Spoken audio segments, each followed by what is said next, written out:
Did Europe see this coming? Did Europe believe that Donald Trump would do what he's done in Venezuela? Donald Trump just doesn't believe in rules-based order at all.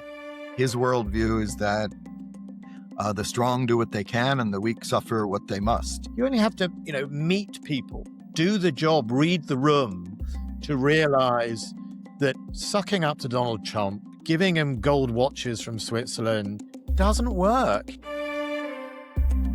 Hello and welcome to One Decision. I'm Kate McCann and I'm joined by my co-host today, Sir Ben Wallace. Hi, Ben.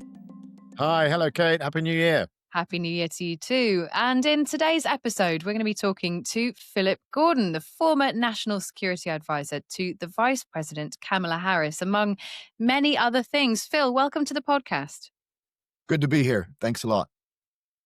You are the perfect person to join us for this episode because there is so much going on in the world right now. Venezuela being, of course, one of the biggest issues that everybody is preoccupied with. So we thought a good place to begin would be to step back slightly and with all of your expertise in American politics and also knowing Europe and how America and Europe sort of work together, what do you think is the motivation for the Trump administration here? What do you think is driving Trump's decision when it comes to Venezuela?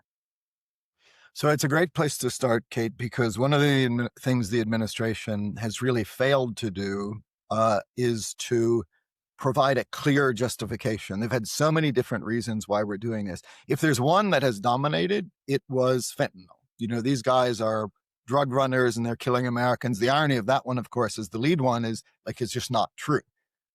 Venezuela is just not a main source of fentanyl. It is a sort of pass through for some other drugs, but they've talked about this in terms of democracy, legitimacy, U.S. law enforcement, drugs, keeping China out, keeping Russia out, and just looking for whatever fits the bill. The thing that was most striking right after the raid that captured Maduro is Trump kind of came clean.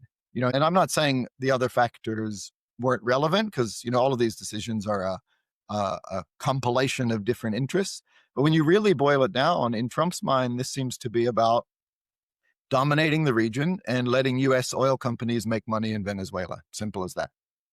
Phil, can I ask, how much do you think this has been thought through in any way? I mean, if American engineers go off to the refinery in Venezuela and start diverting oil or running oil for the United States, and the bulk of the Venezuelans are not welcoming, saying, hang on, we don't want you here, it's our oil, and people start getting killed. I mean, it's, as you and I know, stopping terrorism is incredibly hard. Stopping, certainly where there is a population that is not in your favor, it becomes it doesn't matter how big and mighty you are. What happens then? I mean, there are secret police, there are terrorists, there's the GRU active in Venezuela, the IRGC are active in Venezuela. I mean, what's going to happen then? Is he going to have to invade? Completely. That's why this is such a huge gamble. I mean, your first point is interesting and how much of this has been thought through. Let us just say that is not Donald Trump's strong point. And look, there's a case for being a risk taker and being bold. Presidents sometimes have to do that. But, I sometimes note President Obama, who I worked for, was often accused of thinking things through too much. We'd think about Syria and he would be second order effect, third order, fourth. And critics would say, and as you know, having served in high levels of government, you can be paralyzed if you worry about everything that could happen because lots of things can happen. And you have to be sometimes decisive and take risks. But if Obama was guilty of thinking a little bit too much about second, third, and fourth order effects, Trump is guilty of not seeming to think about them at all. And I think that's what this is in Venezuela.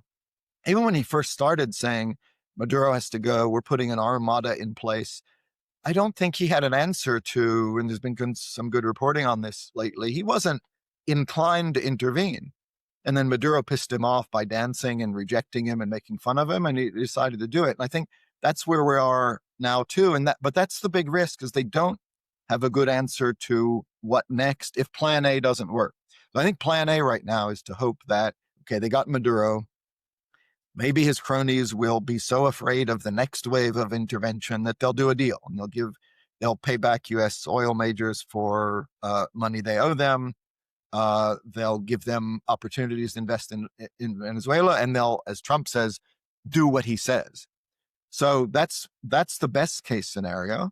But the worst case, and arguably even more likely case, is that they don't, for the reasons you said. Even if Delcy Rodriguez personally decides it's in her interest to try to do a deal, you have the security services, the corrupt ministers of defense and interior, the gangs, the Cubans, the Russians, the Chinese, and they will have every interest in not doing that. And I don't think Trump has an answer to that question.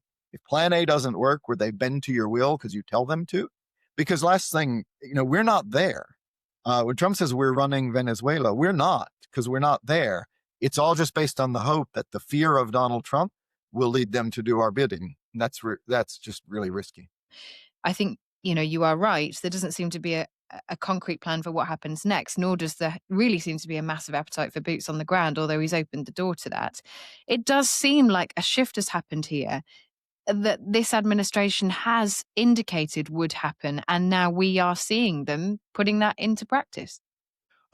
Sure, and I'm not saying that he doesn't have big ideas or grand visions of where he wants to go, and dominating the Western Hemisphere in the Trump corollary to the Monroe Doctrine, and putting his right-wing allies in place throughout the hemisphere is absolutely a goal. I mean, there's no question about that. And he's had long-standing principles of, dealing with autocrats and anti-free trade and anti-immigration, some core principles that he is putting in place. What I'm saying is what he doesn't have are specific and implementable plans to operationalize those objectives.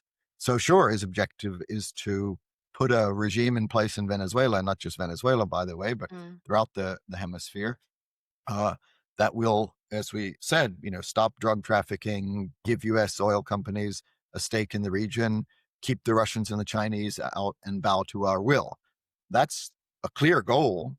What is lacking is a realistic plan for implementing that goal. And if, as I've said, if plan A doesn't work, I don't think he knows what plan B is. And if plan B is to have to use force and actually go into Venezuela and do this ourselves, then we run into the same sorts of post-regime challenges that we've seen in places like Afghanistan and Iraq and Libya, and it usually doesn't go well for the United States. But Ben, I mean, you are very sort of ingrained in the security sort of world, I suppose, in Europe and beyond it. Did Europe see this coming? Did Europe believe that Donald Trump would do what he's done in Venezuela? I don't think they would think he was going to go that as far as rendering the president of the country to the United States custody. I think what we saw a buildup of approximately 15,000 troops. We saw assets moved. We saw Special Forces Command move assets from one part of the world to another, which was surely a sign of something.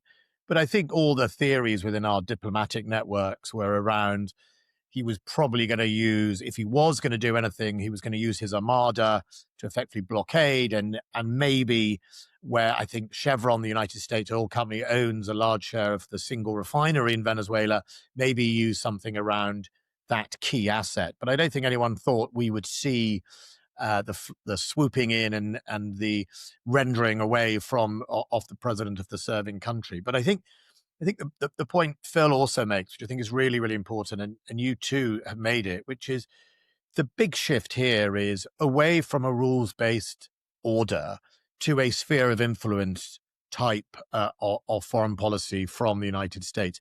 And the significance of that is that basically it shows two things. It shows, first of all, that Donald Trump and President Putin align in many ways on how power works around the world. It actually also rather foolishly aligns probably with how President Xi sees things around the world in his backyard, e.g. the Pacific. But it was also a rejection of post-West 1945. In 1945, the West effectively rejected spheres of influence that were delivered by force and ideology. The Soviet Union, you could argue, the Cold War was cold because we were fighting that type of creeping communist sphere of influence and saying everything should be based on a rules-based system, equal to all, where freedom, because we factored that in, freedom helps us all succeed and thrive. And we all became very rich on that, including the United States. That's how the United States and Britain and Europe traded. But if we are going to a spheres of influence policy, I think that's something that is going to be very dangerous for areas such as Europe, because our nations are far too old, far too civilized to bend the knee nowadays to anybody's sphere of influence. And I think that's why Vance hates us so much, because it doesn't matter whether you're little Denmark, founded in 800 AD, or whether you're, a new country coming out of the East. We are not going to easily fall into a sphere of influence type of foreign policy. And that means Donald Trump ultimately becomes more aligned with Putin and probably President Xi, if a deal can be done, than he will be with the values of his own population. Phil, is that, in your view, is that where things are headed for Donald Trump now? Yeah, I mean, I basically agree with that. And in the long run, that's probably the more consequential result of Venezuela than Venezuela itself. Obviously, we'll have to see how that plays out. But what it also is, as Ben just said, and I think we knew this before, but if we didn't know it then, we sure know it now, that Donald Trump just doesn't believe in rules-based order at all. His worldview is that the strong do what they can and the weak suffer what they must. And again, as Ben said, that happens to be very similar to the Putin-Russia view of the world and the Xi-China view of the world. And Donald Trump, and that's just a fundamental break with 80 years of U.S. foreign policy, where after the Second World War, we decided it was in our interests to have rules and norms and institutions. Not that we respected them perfectly all along the way, but every president other than Donald Trump at least believed he was working to try to prevent and deter aggression, to preserve principles like you don't violate borders by force, because we had an interest in that world and a relatively open trading system within it. And Donald Trump has essentially said, I just don't believe in that. Trump isn't even pretending, or some of his officials are, but he's not even pretending to argue there's a domestic or an international legal basis for this. He's just doing it because he can, and he's sending that message throughout the region that people need to line up with the United States, or he's capable of using force against them. Last point briefly on the spheres of influence thing, that remains to be seen. To me, that's a different question from international rules and order. There, it's clear Trump has violated that. We'll have to see if he agrees to respect Russia and Chinese spheres of influence as much as he insists that they respect ours. He does seem to be doing that in Europe already, where kind of he thinks that he understands Putin's desire to grab parts of Ukraine. In that case, it's not their oil, but it's territory and minerals and nuclear power plant that Putin wants. And he's kind of sympathetic to that. He hasn't yet deferred to Xi throughout Asia. And so far, we're still standing by our allies in the Indo-Pacific. But it is easy to see how this slips into that sphere of influence too. And Trump kind of does a deal with these other autocrats. If you let me rule my hemisphere, I'll stand out of your way and yours. I suppose, Phil, one of the questions that this discussion throws up for me, and it's around international law and that kind of global order, is if we are saying that something has shifted and that may well have limitations depending on how you look at it, is the European response to what Trump has done therefore just completely inadequate? Which is to say, well, we need to see what the justification is in law, and we need everybody to stick to the rules. Does it feel like Europe is just a bit irrelevant here? Yes. And I have sympathy for the dilemmas of the European situation. They are dependent on the United States. They're worried about Trump retribution. They're pleading with him to try to stand with them on Ukraine because they fear that without the United States, they're really vulnerable to Russia and not strong enough. they're divided. You have some countries willing and ready to really criticize the United States for violating international law and others not. So I understand it and I get it. But the bottom line is, yes, Europe looks irrelevant in this. I think this has been a trend in the first year of Trump foreign policy all along. Europeans trying to preserve support from the United States through flattery and nice words for Trump, and hoping that if they're nice to him and they don't offend him, he'll support them. And each time he just responds to that again with contempt. Ben, do you think things would have been different if you were still Defense Secretary and we still had a Conservative Prime Minister in office? Well, I don't know, but I do know I would have done what I did with President Putin, which is, look, politics is about people. We've lost the art in our governments in the West, which are so over bureaucratized, in actually reading the people, reading the person on the other side of the table. Exactly what Phil's just said. We're still engaging with Trump as we wish him to be, rather than how he actually is. We have foreign ministries who look at the world as they wish it, rather than the sad truth that it isn't as perfect as it is. And we have to deal sometimes with the rough and tough of the world. And sometimes that means we have to get tough ourselves. And, you only have to meet Donald Trump. I had lunch with him. I met him a few times. You only have to, meet people, do the job, read the room, to realize that, sucking up to Donald Trump, giving him gold watches from Switzerland doesn't work. There's an amazing book called Trumped, written in 1991 by one of his casino bosses from Atlantic City. It's one of the best reads you can read, because it's not written by a sort of kiss and tell, I knew the president. It was written at the time as this guy exited one of the casinos in Atlantic City. And in there, right in the middle of it, is Trump's obsession with wearing a suit, for example. Goes way back, right? If we'd had good quality advice to people like Zelensky, we would have known that those are the sort of things that touch him off. But also how he constantly makes decisions in the moment and then blames the person next to him when it doesn't go right. I mean, that's he's been like that since forever, right?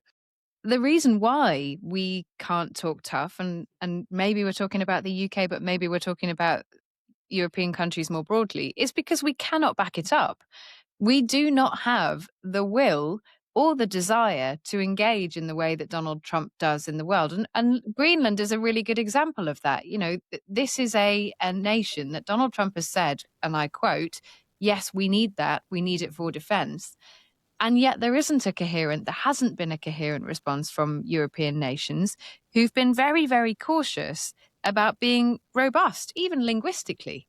Phil's done an excellent essay called The Allies After the United States, which I read. And he's right about some of the observations in it, that we've lost this sort of self-confidence. We've become so dependent for decades on the United States that we actually let ourselves off our own obligations. We should have been funding our own defense capabilities. We should have made sure we were more resilient to anybody that could suddenly pull the rug from underneath us. And that's our own fault. But we can fix it. We have to have some self-confidence. We are the richest block of nations in the world, right? Combined. The reason the Danes aren't so intimidated at the moment is on every single social economic indicator, Denmark beats the United States per capita, right? It's not the most powerful nation on earth, but it's, I would venture that on all different marks, crime, etc., it beats the United States. Collectively, this year is the first time Europe has spent more on defense equipment than the United States since the Second World War, and will continue to grow. That's a huge market, right? Britain's intelligence sharing with the United States is incredibly important. But don't forget, some of the unique intelligence the United States manages to generate is based on United Kingdom geography around the world, right? We do have some levers to play in this. We don't have to be reckless or aggressive, but let's have some self-confidence. Well, after what we just saw in Venezuela, nothing is off the table. People need to start taking Trump seriously when he makes these warnings. I mean, Kate, you asked the question, or you rightly stated, Europe is weak and divided, so that's why it is constantly just trying to keep the Americans on board. But the lesson I think Europe needs to draw from this entire, first year of Trump foreign policy and more to come is unless and until it builds up its own strength with defense spending and alternatives to dependence on the United States, it's just going to have to suffer at the will of Donald Trump. And now we see like direct threats, including the one in Greenland, that would be a consequence of that. And I mean, think about an area where Europe is united and strong, which is trade. It's the biggest market in the world.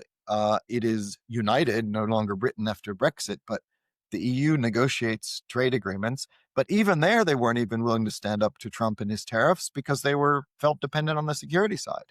And because of Trump's tariffs and threats of tariffs, the EU agreed to an unbalanced trade deal where the US raised tariffs and the EU lowered them. So it's a mindset as well.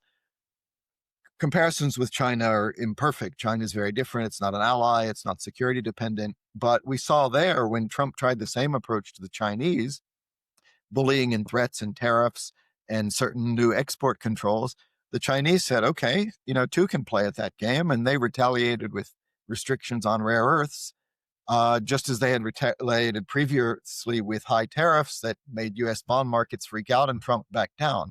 And then Trump goes off to South Korea, sits down with Xi, and backs away from the new export control and lowers the tariffs because he met a united, strong force. And I think Europeans, again, with all the differences we're aware of, need to get it in their minds. The only way he's going to back down is if they are strong and united and determined, which does take us to Greenland. And I think Europeans have to take that very seriously. It is so out of our normal consciousness to imagine that a president of the United States would just grab land from an allied country. But we need to stop and actually understand that he is perfectly able to do that. He's very serious about it. It was hard for us even to get in our minds for a time that Putin would just up and, invade a country and grab territory. And that was Putin. But as I was saying earlier, Trump is of that same mindset and he doesn't understand why he shouldn't do that. And, in the 19th century, that's what leaders did. And the US is a great power, and who's going to stop him? So unless until there is some notion that there would be a cost to him for doing that, I think Europeans absolutely have to take it seriously. When you did your essay, The Allies After America, do you think this is going to be an enduring issue with the United States? I mean, Yeah. Historically, we've seen the United States go through a period, but then it's settled back down and it's gone back. Or do you think, sadly, that this is here to stay? No, that is a fundamental question. One other thing about the essay, which was in the last issue of Foreign Affairs, and it grew out of, we've all been paying attention to this, but with a colleague, Mara Karlin, former Pentagon official, we had happened to be doing some international travel together. We were in Germany, we were in Taiwan. I was in the Middle East. And everywhere we went, people were asking just that question, Ben, like, A, can we really count on the Trump administration in the United States right now? And B, like, how enduring is it? Because they know they survived, quote unquote, the first Trump administration. They had the same concerns, but they persuaded themselves there were adults in the room. There were still traditionalists around Trump. He bent the international system, but he didn't break it.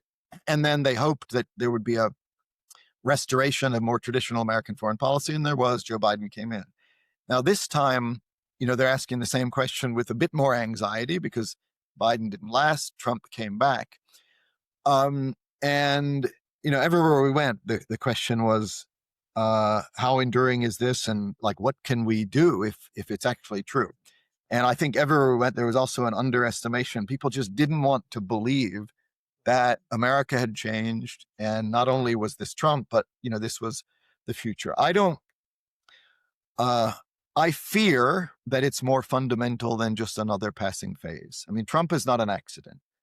Of course, he's driving American views and influencing them, but he's also resulting from them. And I say this with some regret because it pains me to think that my country, which has always, I think, at least tried to do what's right in the international system and seen by our allies as doing just that, as you described, post-World War II, trying to uphold an order that we all benefited from. It pains me to say it, but Trump also results from the fact that a lot of Americans have just tired of that and no longer believe in it.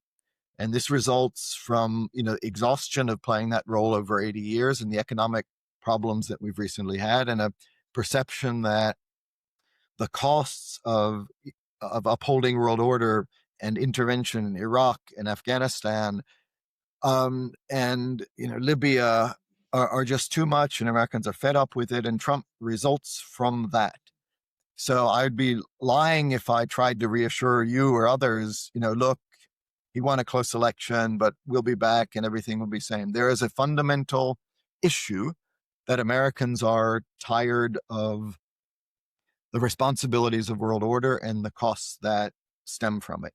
I'm not ready to throw in the towel. I have hope, and I'm working with other colleagues who still believe in that role for America to try to push things back in the other direction. But I think any responsible ally of the United States has to plan on the possibility that Trumpism is enduring, and the United States is just not going to be what it used to be. But how do you square this idea off in domestic politics? You've got a country that are fed up of getting involved in wars, and you've got a president that seems to be quite interested in intervening in things. How do you square that circle?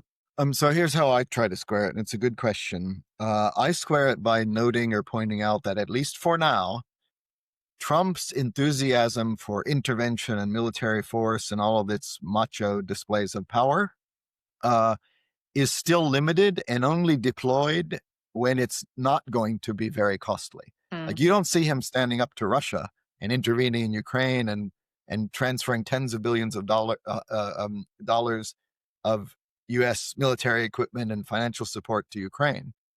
His taste for intervention seems to be where he can do it with a big display of power but low cost. So we start with Venezuela because we just discussed that, and it's true that he said the other day he's not afraid of boots on the ground. But so far, what he has done is deployed a mass amount of American power against some, drug and fishing boats in the Caribbean and the Eastern Pacific, and did a raid using hundreds of American aircraft and F-35s to grab one guy and take him out of the country, and then not follow it up with, if we really want to run Venezuela, I think in Panama we sent 35,000 troops, and Panama is like 1/10 the size of Venezuela, but then looking to do a deal with the remnants. Take a different case. Remember, he escalated against the Houthis in Yemen last spring, and he started bombing them and making all sorts of blustery comments. And people were like, I thought we were supposed to be staying out of the Middle East. But he did that from a distance. And then when it didn't work and the costs started to rise, he just stopped. And I think that takes us quite neatly to, I suppose, the final discussion point in this area, which is that, if you are China right now, if you are Russia, if you are Iran, and given everything you've just said, you might be feeling, not quite so worried for a couple of different reasons. But, if you're Russia and you see Ukraine as your sphere of influence, if you're China and you look to Taiwan and think, well, that feels like my sphere of influence, you've not got a leg to stand on now, Donald Trump. And if you're Iran and you think, well, Trump's making a calculation here, he's probably not going to go all out, even though he's made some pretty stark comments about Iran. And that is a regime very much on the brink, seemingly. You might feel reassured and even emboldened if you are those nation states right now. You might well indeed. In fact, I think it's pretty certain that both Russia and China do feel emboldened. It's why, Putin was so keen to see Trump elected in the first place. He's demonstrated all along that his instinct is that the Ukraine war needs to end by Ukraine submitting to Russia. I served in the Biden administration. Our theory of the case, along with our European and other allies, was that this needed to end with Russia finally understanding that we're not going to let it just grab a chunk of another country. Trump's theory of the case is, sure, you can understand why Putin wants to have those areas, just let him have it and tell Ukraine to shut up. And that's why he cut off U.S. assistance to Ukraine and embraced Putin's narrative about the war and blamed Zelensky for starting it, which is obviously absurd. So I think Putin's very happy with it. And the Chinese, too, have every reason to believe that they can deal with Trump. And he's sending that signal consistently. I think the jury is still out whether he's genuinely going to abandon our East Asian and Southeast Asian allies and partners.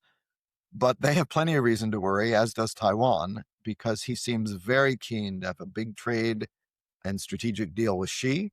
After the South Korea meeting, where he backed off some of the tough measures on China, he agreed to go to China, and he said he would invite Xi to the United States. And you can just see him itching for a big announcement of a grand trade deal and strategic understanding with China that would inevitably come at the expense of Taiwan and our East Asian allies. Again, I say the jury's still out because we haven't completely backed off those alliances. He just did agree to an arms sale to Taiwan, but still the mood music is still, if he could cut a deal with Xi and everybody respects everybody else's spheres of influence and do deals that benefit the leaders, it looks like he would do that. And if I was, again, it comes back to the Plan B article that we've referred to. If I was a U.S. ally, I would be really worried about that, and I would be making plans for dealing with that world. Ben, is that what you would be doing if you were Defense Secretary now? I mean, I note that Keir Starmer, our Prime Minister, is heading to China pretty soon. I think it's his first big foreign visit this year. That's certainly the plan. Is that the right thing to do in your eyes?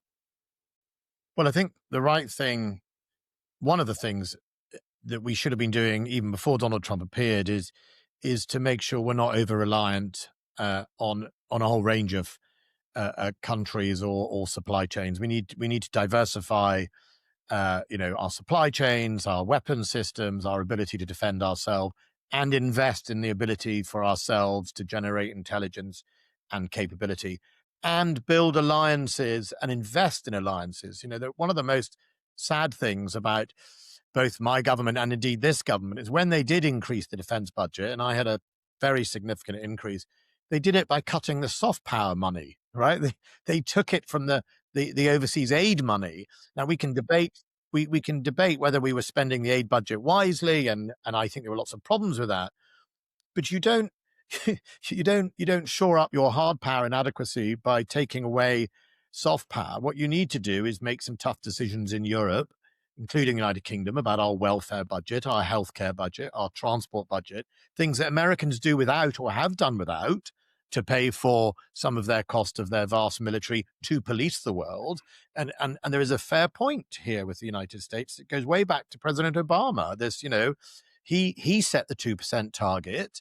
We had to carry a greater weight. So I think I would have, if I was still a defense secretary now, I would be making sure that we anticipate, as Phil talks about, that America in a different mindset. How do we protect ourselves from that? Part of that is strengthening existing alliances, make sure we're closer to Scandinavia than ever before, make sure we build strong alliances in the Gulf, make sure we work our way around the Pacific together in a way that we maybe haven't done before. And at the same time, I'd be trying to persuade my Chancellor and the Prime Minister to give us more money. But at the same time, I would remind people that if you invest in our skills, our education, again, we become less dependent. America has done very well with this amazing tech revolution. It didn't invent the World Wide Web. The World Wide Web was invented by a British guy who gave it to free. Tim Berners-Lee invented the World Wide Web. Apple's revolution came about because of a British designer. America's been brilliant at sucking in the best skills in the world to Palo Alto and developing the world's leading tech. Doesn't rule us out ourselves from generating our own wealth. But I think at the moment, everyone's still hoping that Donald Trump isn't as they see him. And I'm afraid he is. And then the only next question is, will J.D. Vance come along and be the next president of the United States? My personal view is I sincerely hope not. But I think Phil's point is the American people may have shifted, and it will take them time to realize that without alliances, you're actually worse off, both economically and in security. But that will take time to settle in. Phil, it's been so fascinating to have you join us today on the podcast. Thank you so much for giving us your time. Thank you for having me. Really appreciated the conversation. That is it for this week's episode of One Decision. And thank you also to Sir Ben Wallace. Thanks, Ben. It's been great having you with us. Thank you very much, Kate. See you soon. See you soon. And for more conversations with leading decision makers and thinkers, you can check out onedecision.com and our YouTube page, where you'll find lots more videos, commentaries, explainers, plenty more besides. I'm Kate McCann. Thank you so much for listening.